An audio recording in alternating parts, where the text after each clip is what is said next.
Olá, aventureiros de plantão! Estão prontos para mais uma exploração urbana?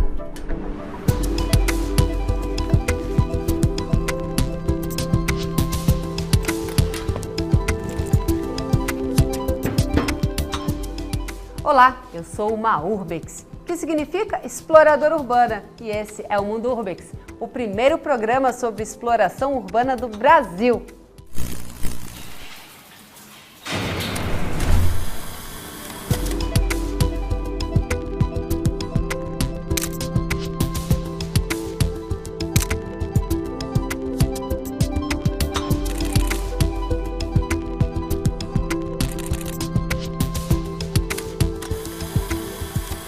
A nossa aventura continua pelos trilhos, mas agora pelo interior do estado de São Paulo.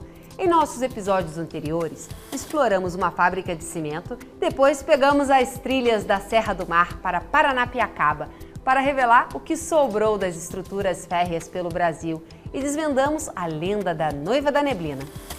Agora, neste episódio, iremos até Cachoeira Paulista para descobrir um pouco mais sobre essa curiosa estação de trens que teve uma importante construção megalomaníaca, que jaz em ruínas, mas tem muita história para contar. A belíssima estação de Cachoeira Paulista foi construída no final do século XIX, às margens do portentoso e ainda navegável Rio Paraíba do Sul. Uma história incrível que remonta à criação das primeiras companhias ferroviárias do Brasil Imperial.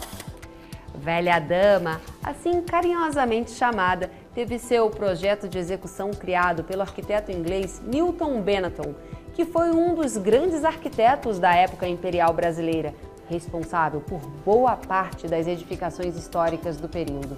A estrada de ferro tinha a principal função de interligar as duas maiores estradas de ferro do Brasil. A estrada de ferro do Rio de Janeiro a Dom Pedro II, que saía do tronco de Barra do Piraí, e a de São Paulo, a estrada de ferro SPR, que saía do Brás, para escoar toda a produção brasileira para os portos e levar passageiros entre os estados de maior ascensão populacional.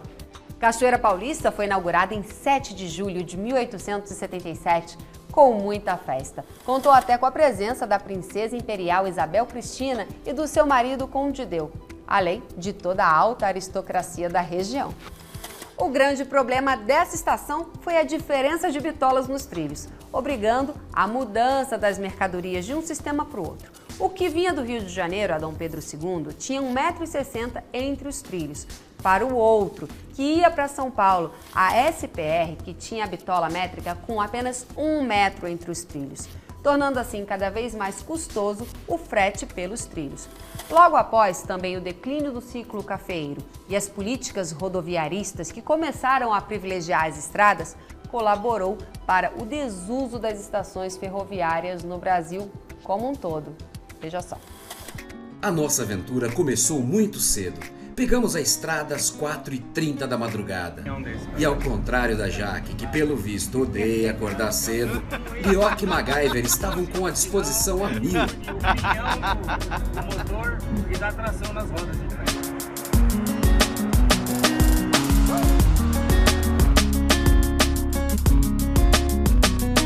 Perdemos, mas já voltamos ao miolo, tá? Segue o caminho. Aventura na Toyota. Nossa primeira aventura na Toyota. Já mas está? era eu que devia estar aí. Dirigindo. Tô pilotando a Toyota, mas Dirigindo. a Jaque tá aqui na copilotagem, né, Jaque? Ele tá pilotando porque ele ainda tá com ciúme da Toyota. Entendeu? Aquele caso de amor, assim, começa a namorar, aí demora um pouco pra se desprender, daqui a pouco ele se desprende um pouco dela. Esta história de toyoteiro é bem mais do que ciúmes. É loucura mesmo, fanatismo puro. Essa Toyota tem muita história, já foi tema de postagem aqui no Mundo Urbex e chegou para dar charme e aventura em nossas explorações. Passou por um período de adaptação e renovação de equipamentos para estar 100% com a gente. E aí é natural que o M não queira soltar o osso. Mas espera aí, não estamos contando a história da Toyota, vamos voltar para a estrada. E aí, Jaque, a gente tá indo pra onde? Tem que falar alto aí por causa do volume do motor diesel. Tem que falar alto, perto da câmera. Tem que gritar perto da câmera pra alguém ouvir alguma coisa.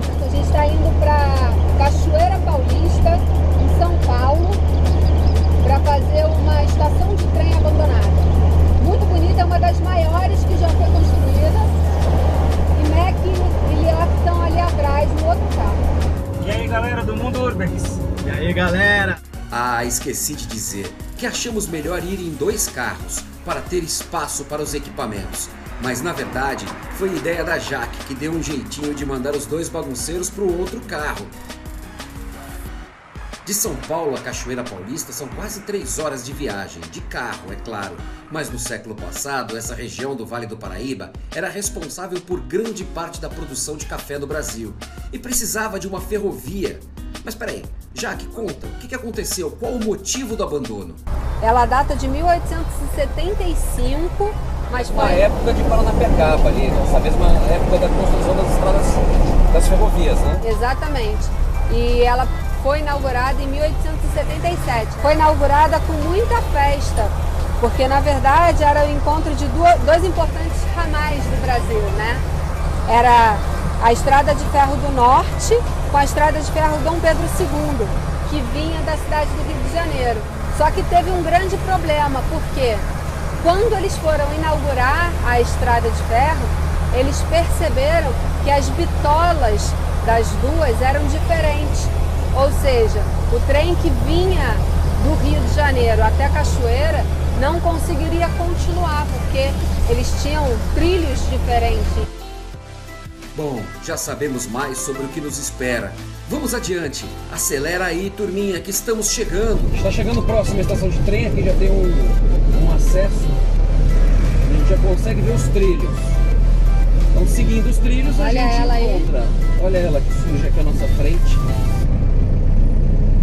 Imponente.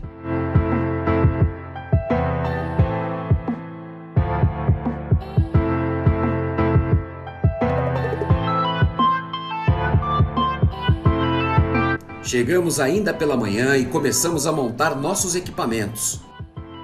Pra que esse lencinho? Botar o capacete, eu acho que nem precisa muito do capacete aí. Precisa sim. A gente precisa sempre entrar com segurança. Uma das coisas mais importantes para um urbex é sentir o clima do lugar, fazer uma estratégia de como começar, a tal conexão, a intuição que te leva a descobrir coisas.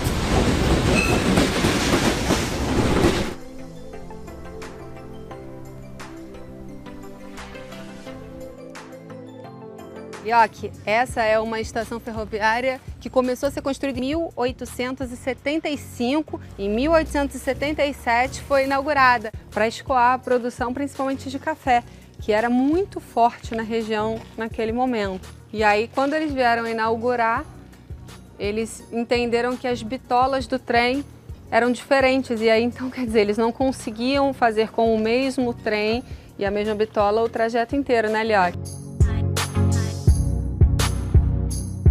O que acontece é que para trocar, né, essas bitolas demorava mais e onerava, ou seja, os produtores de café que construíram essa estação, eles começaram a perder dinheiro. Esse lugar pode ser novamente um grande monumento histórico útil, como foi no passado. Isto estava claro para todos. Logo, cada um dos exploradores procurou se ambientar e sentir o lugar à sua maneira. Lioque foi atrás das sensações e percepções históricas. MacGyver de detalhes e texturas. E Jaque de observar os principais pontos para uma jornalista. Mas por onde começar? Pela fonte, pela testemunha dos fatos, pelos relatos. Bom, agora queremos saber mais. Para isso, sempre que vamos a uma exploração, convidamos alguém do local que tenha uma visão sobre a história, que possa nos contar um pouquinho mais. Quem vai acompanhar um pouquinho da expedição com a gente hoje é o Josias.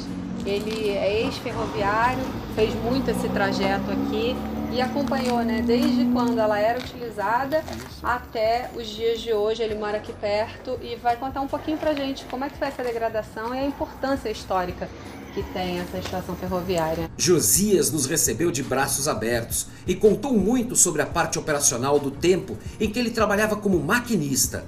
Uma visão diferente do que esperávamos, mas uma visão de quem trabalhou por ali. Afinal, tudo aquilo foi operacional até 1996. Mesmo em ruínas, algumas salas ainda eram ocupadas pelo pessoal da rede ferroviária. Aqui era a agenciação. Aqui ficava um gabinete, era um gabinete com a indicação das linhas, entendeu? chaves, era um controle elétrico, mas era controlado por ele aqui. Ele fazia sinais, ele fazia chave, então operava a manobra aqui em circulação de trem. Importante para descobrir mais sobre o que representou tudo isso para aquela região, que já foi um dos grandes entrepostos de café no século passado. Aqui é o Paraíba do Sul, o rio que liga São Paulo ao Rio de Janeiro. O fato de ser próximo ao rio também ajudava ainda mais no escoamento da produção. E o mais engraçado é que é uma cidade tão pequena, mas que teve uma importância histórica muito grande naquela época. Aquela ali é a ferrovia que ainda é utilizada até hoje, mas só para transporte de carga, né? Que é a Central do Brasil. E essa daqui é a ferrovia Dom Pedro II, que era utilizada, né? Fazia a junção das duas. Este lugar onde nós pisamos antes era a linha do trem.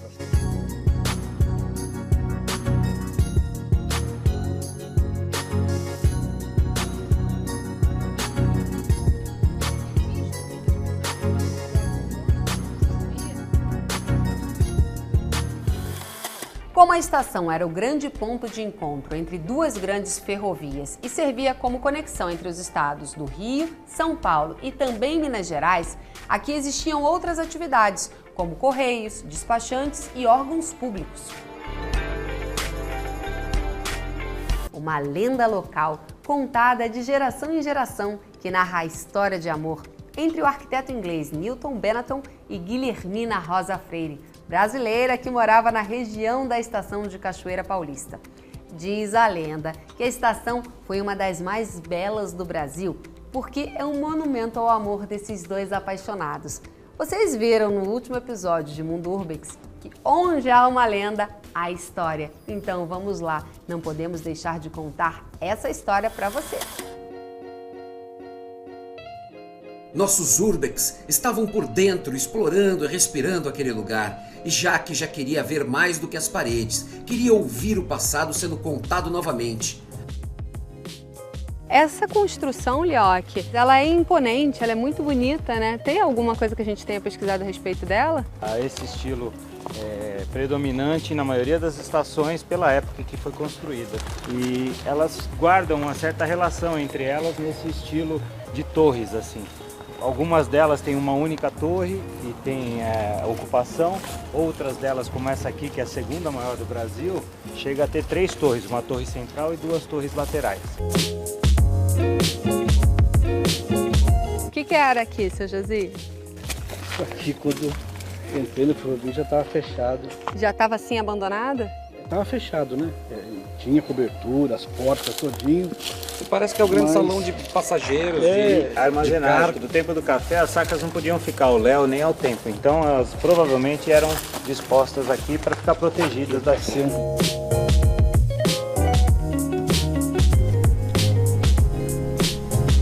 Isso aqui era o saguão. E tinha uma escada que você ia para o piso superior, que eram 2 pisos, né? Aí, ó. Aqui, segundo os maquinistas antigos, os antigos mesmo da Central do Brasil, começo da rede, aqui era dormitório dos maquinistas. Tinha umas beliches aqui, os maquinistas ficavam aí.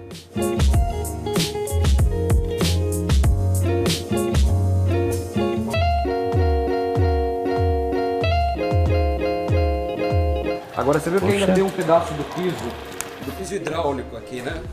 Você vê que riqueza que era esse lugar, que o desenho, ó, se você for ver, mas você vê como aparece, né, um pedaço aqui do que era, como era requintado, rico, né?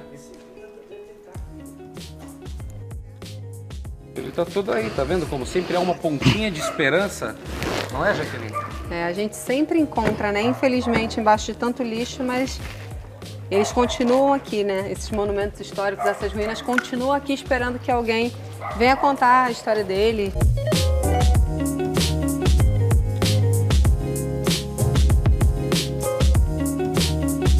Você consegue restaurar aqui? Eu acho que aqui a gente poderia procurar um realismo mesmo pela beleza do lugar, entendeu? Eu vi que tem 2 tipos de portas, as portas de baixo.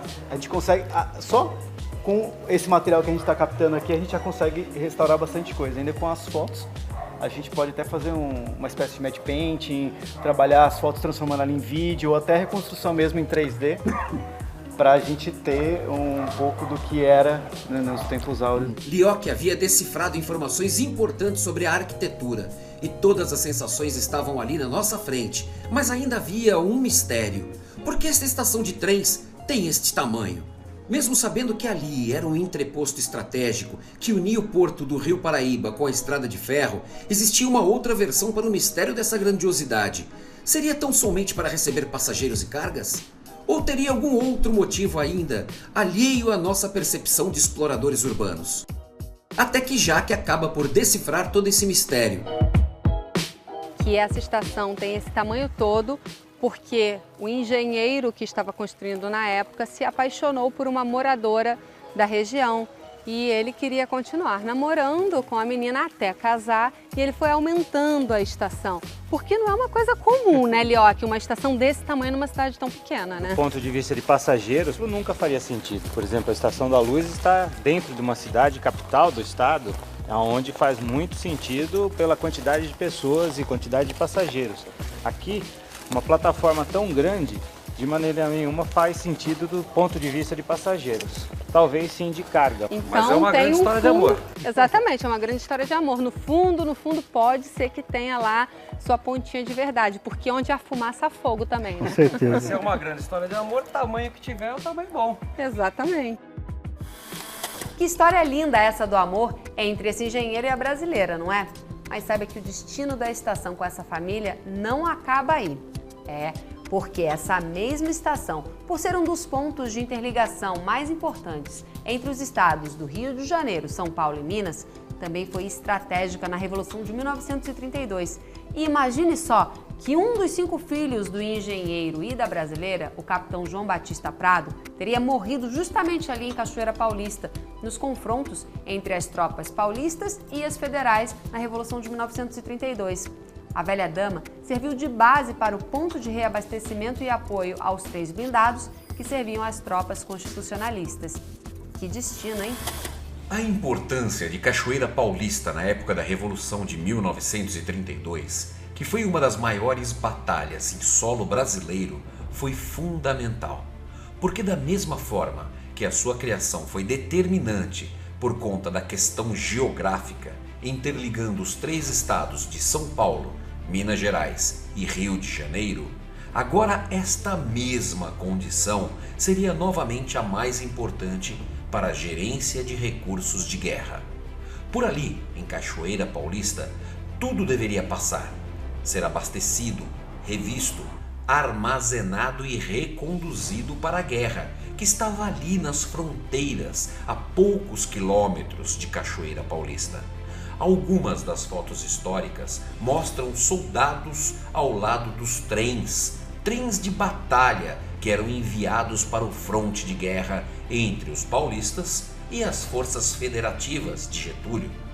A importância das vias férreas para a revolução que chocou o país em 1932. Para os paulistas era uma questão de vida ou morte. Entendia-se que o governo provisório de Getúlio era uma ditadura e isso fez com que os paulistas se levantassem em armas.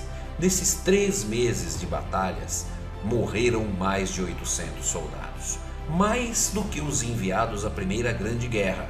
Uma das maiores e mais expressivas batalhas é a de Passa Quatro, que enfrentou uma grande resistência dos paulistas e muitas mortes em um túnel da estrada de ferro, que é a divisa entre os estados de Minas e São Paulo.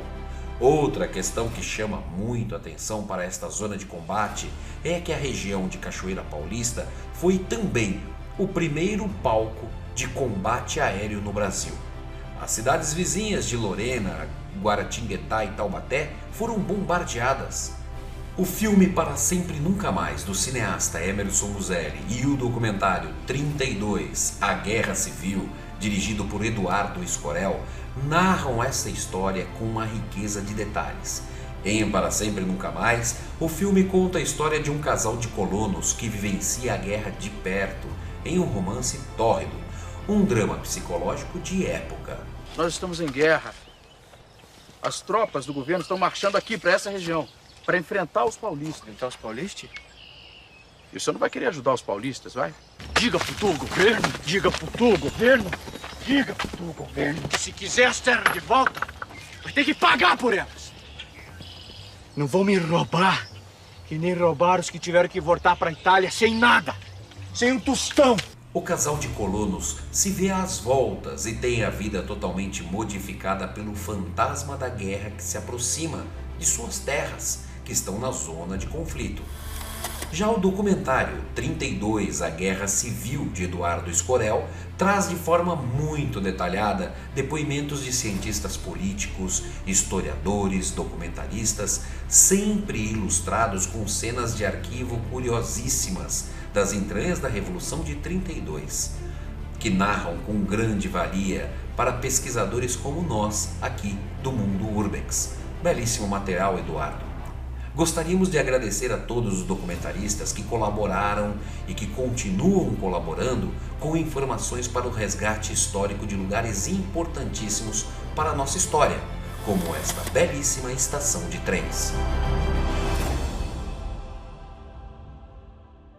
A estação de Cachoeira Paulista está até a data atual em estado de abandono. Não existe nenhum projeto que contemple a reestruturação ou restauro.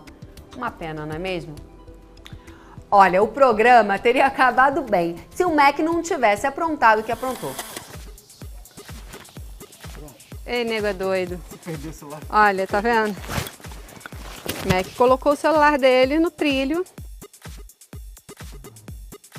Aí o trem para. Aí o trem vai parar. Você tem certeza, MEC? Não tenho certeza de nada nessa vida. Agora já era, MEC. Só falta dar aquele jato de óleo em cima dele. Para, velho!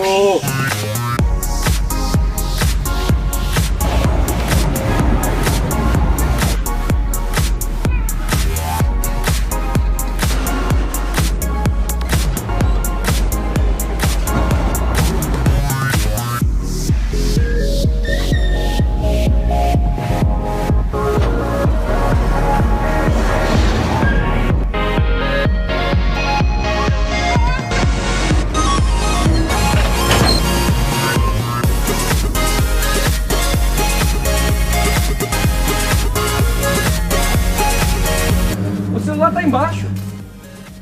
Como é que se enfia por baixo e pega? Não, eu não vou morrer, não. Não, dá pra pegar rapidinho. Não, não dá não. Não. Tá louco. Se fosse ali, eu pegava. Não, nem ali. Então, Ficamos ali algumas horas esperando o trem sair para conseguir pegar o celular em segurança, porque nós não podemos correr riscos. Quer explorar? Faça com segurança e com especialistas, ok? Seja Urbex. Até o próximo programa, pessoal. Para acompanhar tudo de pertinho, é só nos seguir nas redes sociais, Facebook, YouTube e Instagram. Eu te espero no próximo episódio. Até lá!